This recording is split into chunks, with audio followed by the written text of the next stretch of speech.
Boa tarde a todos e todas. Meu nome é Giaganesh Faria Leblanc, eu faço uma tese na França em História do Pensamento Político que foca sobre a questão da praxis em José Carlos Mariátegui. E antes de mais nada, eu queria agradecer a oportunidade de estar aqui com vocês, participando do Marxismo 2021, organizado pelo NIEP.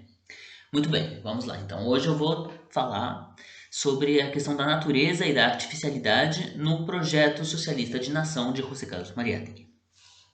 A obra do marxista peruano José Carlos Mariátegui, ela persegue um objetivo, ao meu ver, constante, que é de criar as condições políticas, práticas, teóricas e sociais de uma sociedade peruana socialista, livre da opressão e da exploração. Então, esse trabalho ele pretende mostrar que Mariátegui ele recorre ao binômio naturalidade-artificialidade para revelar, por um lado, a função parasitária da classe dominante peruana e, por outro, os pontos que unem os hábitos coletivistas pré-capitalistas das comunidades indígenas e a teoria socialista moderna. E para isso, Mariátegui opera uma releitura crítica da história peruana, opondo a conquista espanhola e o período colonial ao Império Inca como figuras da artificialidade e da naturalidade, respectivamente. Aí, o que eu pretendo mostrar é que essa chave heurística ela abre possibilidades críticas para uma análise tanto da inserção do Peru no capitalismo quanto da natureza predatória do modelo social e econômico do período republicano. Finalmente, numa última parte, se discute a interpretação historicista e dialética da modernidade que Mariátegui desenvolve, aprofundando a ideia que ele descreve, que ele desenvolve, de um Peru integral, como nação socialista não essencialista, na qual elementos pré-modernos e modernos se juntam em prol de um projeto revolucionário. Então, a natureza e o artifício eles aparecem em Mariátegui como duas figuras centrais na formação social peruana e, portanto, como uma das fases das lutas de classes. O meu trabalho, então, ele vai se desenvolver muito em volta da obra principal do Mariátegui, que se chama Os Sete Ensaios de Interpretação da Realidade Peruana, e que foi publicado em 1928. Então, o meu trabalho ele foca muito na análise de Mariátegui, que analisa a formação social peruana a partir da ruptura que foi a colonização ibérica e até o momento que ele escreve o livro. Então, 1926, 27, 28. Então, estamos aqui nos anos 20, onde se desenvolve esse marco teórico. Vamos lá, então. Primeiro, ele foca muito sobre a questão da realidade peruana, que ele vai qualificar, definir entre pré-capitalismo e imperialismo. Então, nos Sete Ensaios de Interpretação da Realidade Peruana, esse livro que foi publicado em 1928, o Mariátegui ele participa de uma longa tradição de crítica da exclusão das massas indígenas e de denúncia das violências e expoliações que são sofridas a partir da conquista espanhola pelas populações indígenas. Porém, ao contrário de outros autores indigenistas, o seu critério ele é econômico e social, e ele se fundamenta na questão da produção, o que vai fundamentar o marxismo e o materialismo do Mariátegui. Ele, em busca da realidade do Peru, Mariátegui ele renova a compreensão da natureza das relações de produção e das variadas formas de exploração vigentes no país. Para Mariátegui, a conquista pelos espanhóis ela não pode se resumir a uma gesta gloriosa. Na medida em que ela derruba um império potente, ela provoca uma ruptura decisiva na história peruana e ela introduz formas organizativas estrangeiras às populações locais. Ela insere, portanto, uma dualidade. O argumento central de Mariátegui para fundamentar sua tese de uma oposição secular entre dois Perus é duplo. Por um lado, ele defende o caráter intrinsecamente colonial da formação social pós-conquista e, por outro, ele avalia como meramente militar e eclesiástico o processo pelo qual o domínio inca foi substituído pelo domínio ibérico, sendo este último incapaz de desenvolver um modelo econômico eficaz. Reiteradamente, o texto ele sublinha como a conquista ela rompe uma ordem, abre aspas, orgânica, ou que brota espontaneamente do solo, onde a população cresce e as suas necessidades são satisfeitas. Desculpe. Sobretudo, o Mariátegui insiste na organicidade da formação social imperial. sem escamotear a violência, a conflitividade própria ao império. E, por exemplo, o Império Inca ele estende o seu domínio, sua dominação sobre outros povos de maneira guerreira, militar, enfim, violenta.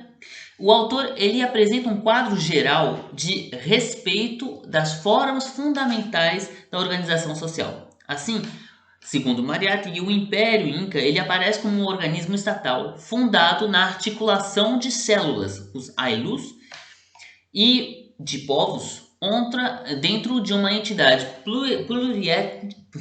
pluriétnica integradora. A conquista, pelo contrário, ela desencadeia um processo de despovoamento maciço, de abandono das principais vias de transporte e de comunicação, de desagregação social e institucional em grande escala e de perseguição à alteridade. O Mariátegui ele identifica o colonialismo da dominação espanhola no seu caráter predador, vampírico, fundado primeiro no saque das riquezas materiais do defunto Império Inca e em seguida na extração de matérias-primas. Nesse sentido, a conquista inaugura uma relação inorgânica entre quem tem o domínio político e militar sobre o território e as populações que nele vivem.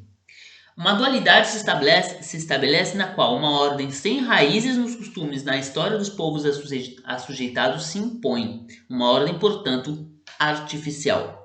A leitura de Mariátegui instaura então uma oposição entre naturalidade, organicidade e, do outro lado, artificialidade, para além do estudo das características ideológicas, religiosas, jurídicas, etc., do Império Inca e da colônia.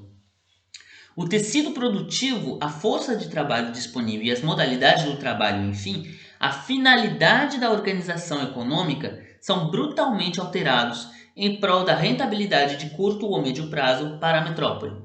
Então, o critério econômico que rege a análise mariáteguiana do território peruano, ela revela continuidades históricas profundas e geograficamente marcadas. Assim, o Peru moderno é caracterizado como uma formação costeira, que conserva o antigo medo dos indígenas que ficam das montanhas. E ao Peru da Serra, demograficamente dominado por indígenas, se opõe então o Peru litoral, criado pelos diversos grupos que se instalaram ao longo dos séculos.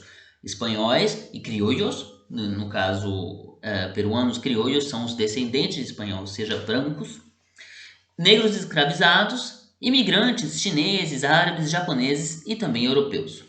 E essa dualidade, ela se funda não apenas na hierarquia de raças imposta após a conquista, mas também em práticas econômicas distintas, e isso é o ponto fundamental. As comunidades indígenas sobreviventes conservam o que o Mariátegui chama de elementos de socialismo prático. Enquanto a incipiente industrialização, a gradual generalização do trabalho salariado e a presença de grandes companhias capitalistas estrangeiras, imperialistas, configuram um capitalismo atrasado no litoral. Além disso, se mantém na serra e na costa grandes propriedades privadas, os latifúndios, que Mariátegui assemelha ao feudalismo e que se mantém particularmente forte na serra. Assim, numa passagem famosa dos Sete Ensaios, o autor identifica elementos de três economias, ou regimes de produção, que conformam a formação social peruana. Porém, a figura da dualidade, apesar de ter o que ele define como três formas de economia, ou três regimes de produção, a figura da dualidade ela permanece como a grande continuidade originada com a queda dos Incas, pois tanto os grandes latifundiários como os comerciantes das cidades e os incipientes industriais se perpetuam os traços fundamentais da ordem inaugurada com a conquista. A exclusão dos indígenas, a sua exploração como força de trabalho, a dominação de uma elite branca cuja riqueza decorre da propriedade da terra e dos seus vínculos com a metrópole imperial ou com uma potência central do capitalismo. De fato, olhando para as determinações econômicas, Mariátegui identifica uma unidade entre burguesia e latifundiário que reside principalmente no seu papel rentista. Diversos termos aparecem no texto para qualificar o lugar desse grupo. Profiteur, o termo francês, rentista ou intermediários do capitalismo, do imperialismo, desculpa. Faltando capitais e visão de longo prazo, o seu desempenho econômico não é direcionado ao desenvolvimento dos meios de produção, e sim subordinado à mentalidade extrativista do garimpeiro. Por contraste, Mariátegui salienta o vínculo muito forte que une a população indígena com a terra, e com a terra que ela trabalha, e ele insiste particularmente numa passagem muito interessante do livro, sobre o fato de uma população 2 vezes maior não sofrer fome na época do Império Inca, quando a partir da independência e desde então continuando na República, a questão da produção de alimentos é um problema recorrente para uma população 2 vezes menores, mostrando aí uma contradição do modelo. Então, a histórica dualidade de raça se sobrepõe uma oposição socioeconômica, que por sua vez caracteriza as relações contraditórias ao território, à natureza e às populações. Para Mariátegui, nas suas práticas cotidianas, os indígenas conservam vínculos orgânicos entre si e com a terra, dos quais carecem os membros da elite latifundiária ou comercial. Perpetua-se, então, a oposição entre naturalidade e artificialidade através da composição de classes, mas sobretudo através do lugar ocupado no processo produtivo. A sobrevivência de práticas ancestrais de cultivos e de hábito coletivista de trabalho se contrapõe a uma classe rentista predadora que pratica a acumulação por espoliação ou extração em larga escala. O Mariátegui, em particular, ele evoca o desprezo da elite plutocrática republicana para o que ele chama de capital humano, ou seja, os seres humanos, os trabalhadores, né? O Mariátegui, ele mobiliza a categoria de feudalismo para qualificar o poder dos gamonales, que são os latifundiários da serra. Vou deixar aqui de lado as questões metodológicas e historiográficas no que toca ao feudalismo. O Mariátegui utiliza um termo que na época é muito utilizado e muito difundido nos escritos dos marxistas da época, que hoje seria muito mais complicado. Mas eu vou continuar utilizando o termo de feudal aqui, porque o Mariátegui utiliza. Os setores tradicionalmente associados ao capitalismo, o setor industrial e o setor comercial, ocupam uma posição subalterna em relação aos latifundiários, com pouco acesso ao crédito e pouca competitividade frente às mercadorias e às empresas de potências já industrializadas. Portanto, a situação do Peru, a sua inserção no mercado mundial, participa em enfraquecer setores potencialmente dinamizadores da economia nacional. Ademais, a posse da terra herdada do sistema colonial participa da manutenção de uma mentalidade rentista, pouco compatível com os investimentos e a modernização do aparelho produtivo. Então, sobre esses traços, o que o Mariátegui identifica é um setor pré-capitalista que age em prol dos seus interesses e bloqueia o desenvolvimento de uma economia verdadeiramente capitalista e liberal. Nesse sentido, o grupo social dos gamonales, ele agrega várias características feudais. A concentração da terra e a concentração de poder sobre quem vive na terra, e o bloqueio à circulação de trabalhadores e de mercadoria, ou seja, o bloqueio à formação de um mercado interno de trabalho.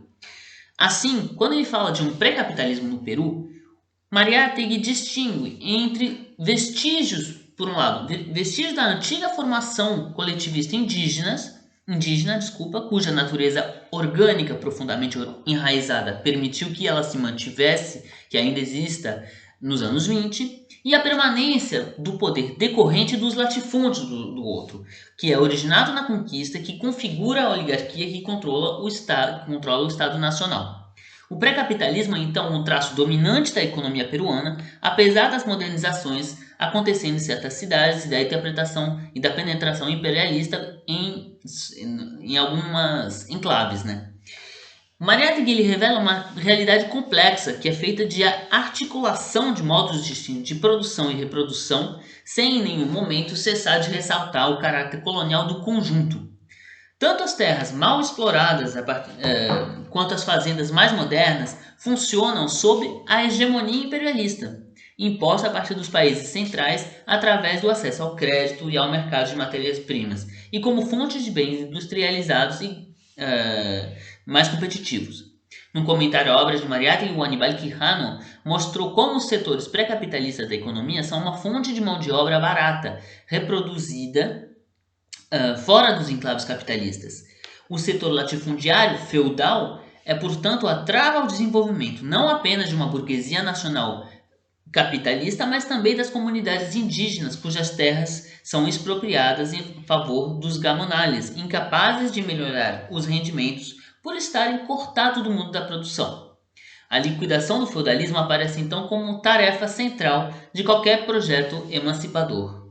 A questão crucial é saber se essa tarefa pode ser levada a cabo via uma modernização capitalista radical, encabeçada pelos setores capitalistas e as crescentes classes médias, ou por um projeto mais ambicioso, que se nutra do coletivismo indígena e do socialismo moderno. Em outros termos, a questão colocada é de saber se uma burguesia pode se desenvolver e resolver o problema da fragmentação nacional ou se este caminho está vedado.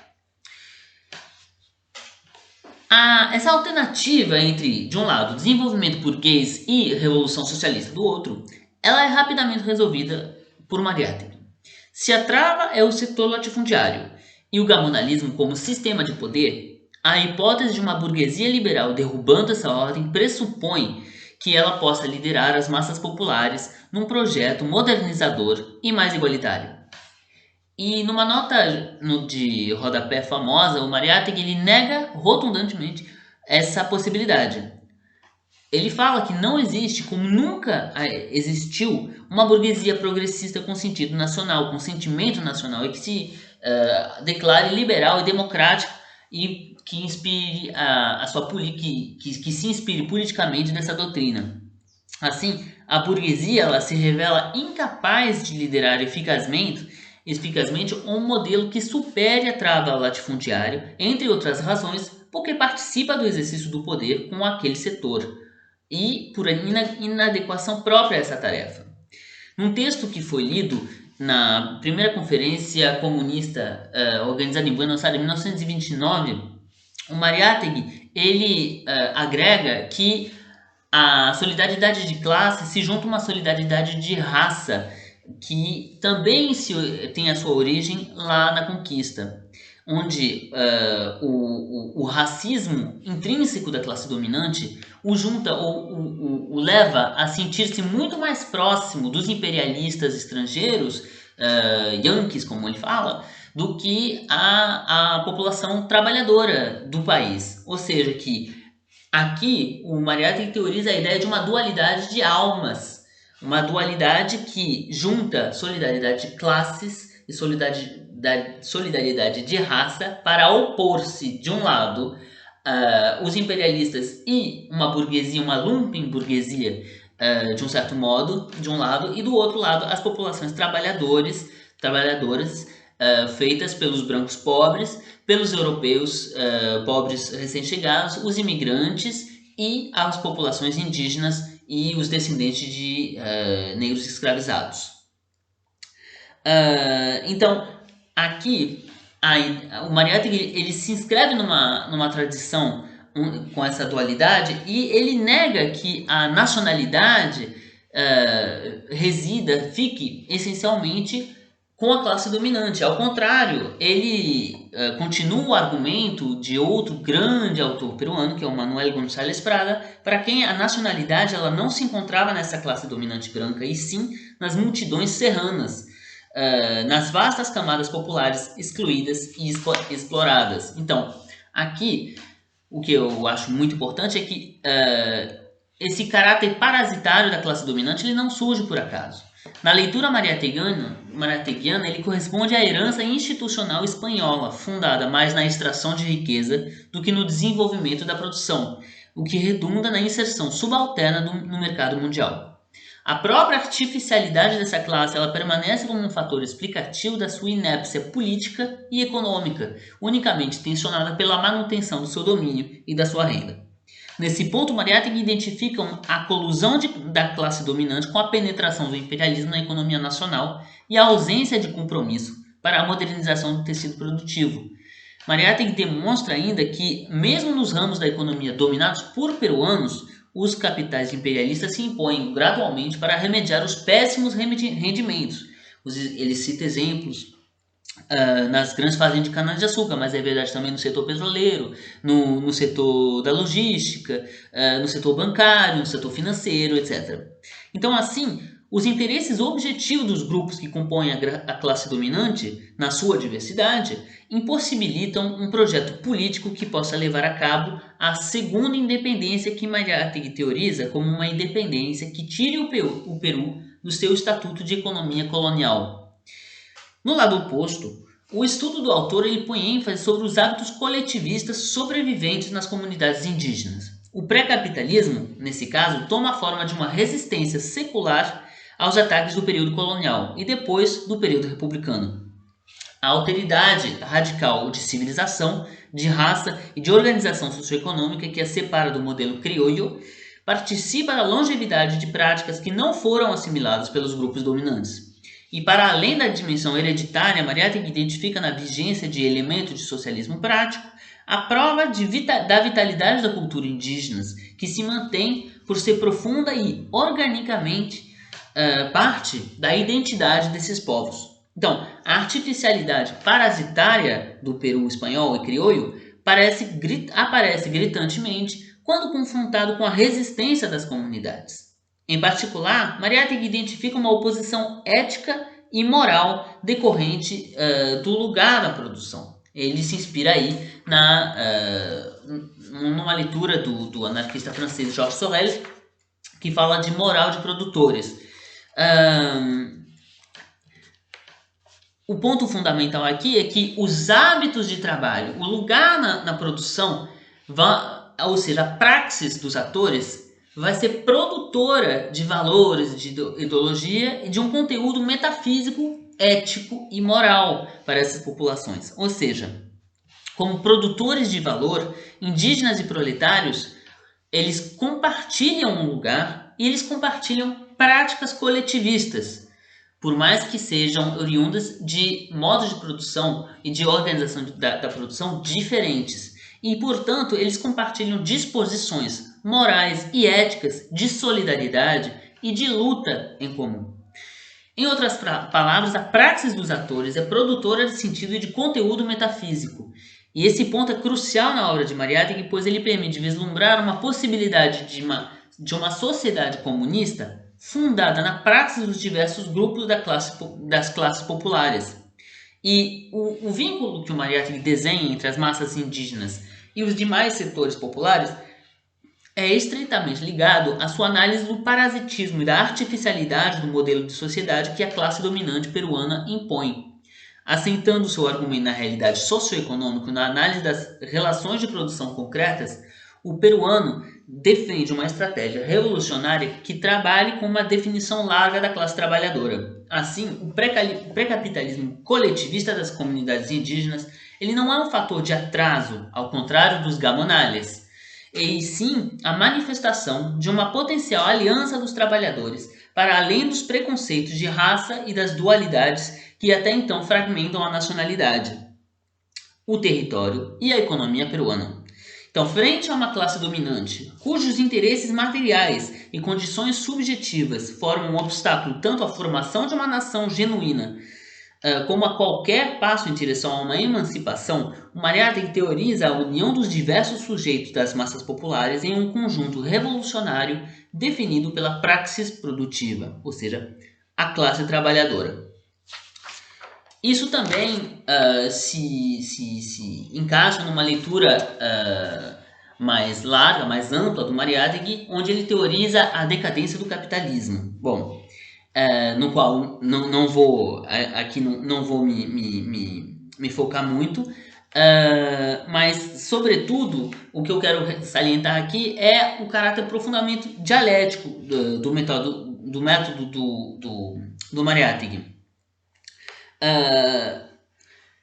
O que é importante aqui é que para Mariátegui tanto nacionalmente como no campo internacional como modo de produção, a via do desenvolvimento capitalista ela é condenada à perpetuação da dualidade de raças, de classes e até de alma que fragmenta o Peru.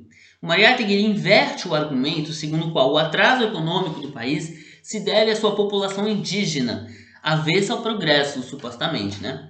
A trava, ao contrário, ela está do lado da classe dominante, cuja burguesia é incapaz de assumir a sua função histórica de criação de um verdadeiro mercado nacional eficiente.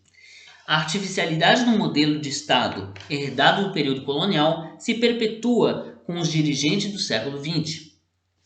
Mariátegui ele desenha uma saída possível, uma saída dialética, que junte os elementos indígenas majoritários com um incipiente proletariado urbano, em prol de um nacionalismo inclusivo e enraizado, ou seja, que possa reivindicar naturalidade e organicidade.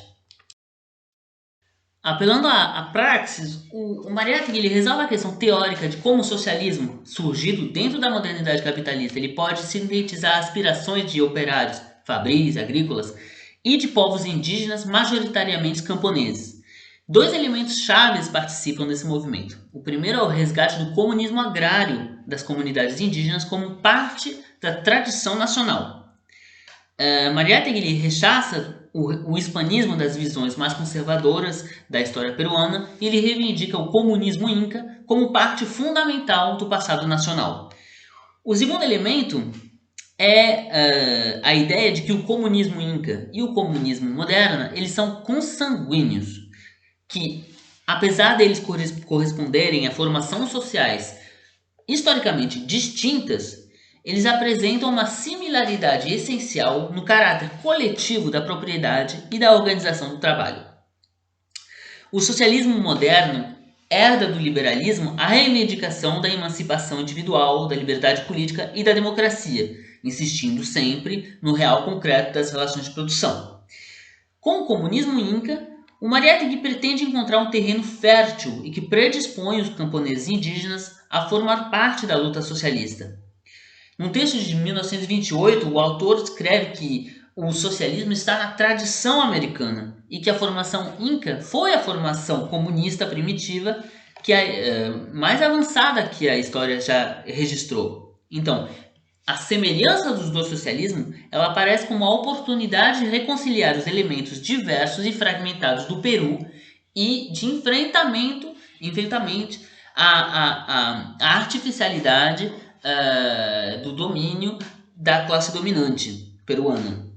Então, o Mariátegui ele coloca de ponta cabeça a representação da época sobre a comunidade indígena e sobre os povos coloniais em geral. O peruano ele não somente nega a possibilidade de uma emancipação nacional liderada pela burguesia peruana, como ele também atribui aos povos indígenas uma familiaridade maior com a modernidade através do socialismo moderno. O caráter pré-capitalista do comunismo inca e das suas formas vigentes no século XX, nos anos 20, é lido como a prova da presença do socialismo no passado nacional e, portanto, como a possibilidade de uma reunião com o socialismo no século XX. Isso, a pesquisadora argentina Fernanda Baker fala de uma triangulação do tempo, onde no presente se atualiza o passado para se projetar no futuro. E é justamente porque a vasta maioria do povo peruano é composta por camponeses indígenas ainda ligados ao seu passado pré-hispânico que o socialismo moderno tem chances de encarnar a superação do modelo colonial. Então, assim, a nação peruana ela nasce da conquista, ela não nasce da conquista nem da independência, ela está por criar. E a inclusão das massas indígenas é a sua condição sine qua non. Inclusão possível somente se o modelo nacional tiver raízes no passado indígena. Em outros termos, a nação futura tem de reatualizar os hábitos existentes das comunidades indígenas no marco de um socialismo nascido do capitalismo. O socialismo no Peru aparece então simultaneamente como a condição de possibilidade de uma nação realmente inclusiva e a expressão, continuidade de uma tradição popular reprimida.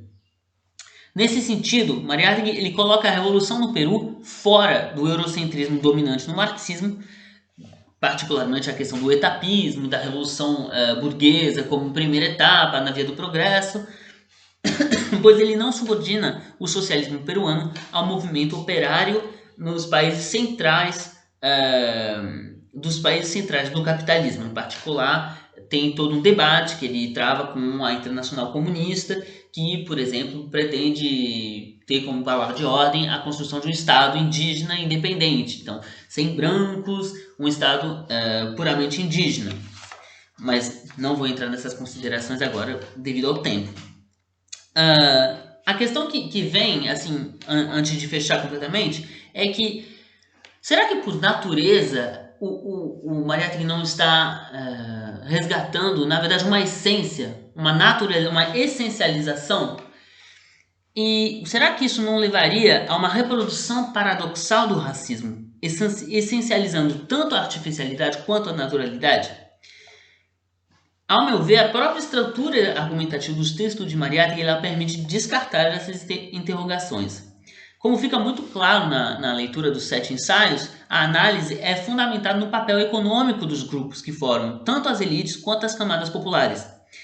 Quando ele advoga para uma definição ampla da classe trabalhadora e uma luta comum a índios e não índios, o Mariátegui imagina a criação de uma entidade emancipadora que supere a divisão de raças vigente desde a conquista, apostando na comunidade de luta dos diversos segmentos da classe trabalhadora e da aliança possível com setores da classe média. Ele desenvolve uma proposta contrária à ideia de um etnos como fundamento do Estado-nação. Ao contrário, são as lutas em comum, nutridas das lutas passadas e da história secular da maioria do povo que acarretam um futuro socialista possível. Nesse sentido, ao etnos homogeneizador, Mariátegui opõe um demos, cuja definição é política e econômica. A artificialidade ela não é resolvida por mais uma divisão, por exemplo, a formação de um Estado indígena, mas pelo movimento revolucionário, que traz, com a tradição secular, a teoria social moderna, a teoria socialista, o marxismo. Então, na sua visão, o mito da revolução social ele carrega uma aspiração de liberação que se estende aos diversos setores da classe trabalhadora, possibilitando uma peruanidade, um sentimento de nacionalidade que brote de baixo da praxis mesmo dos produtores e que se articule nos termos teóricos modernos que são os termos do marxismo.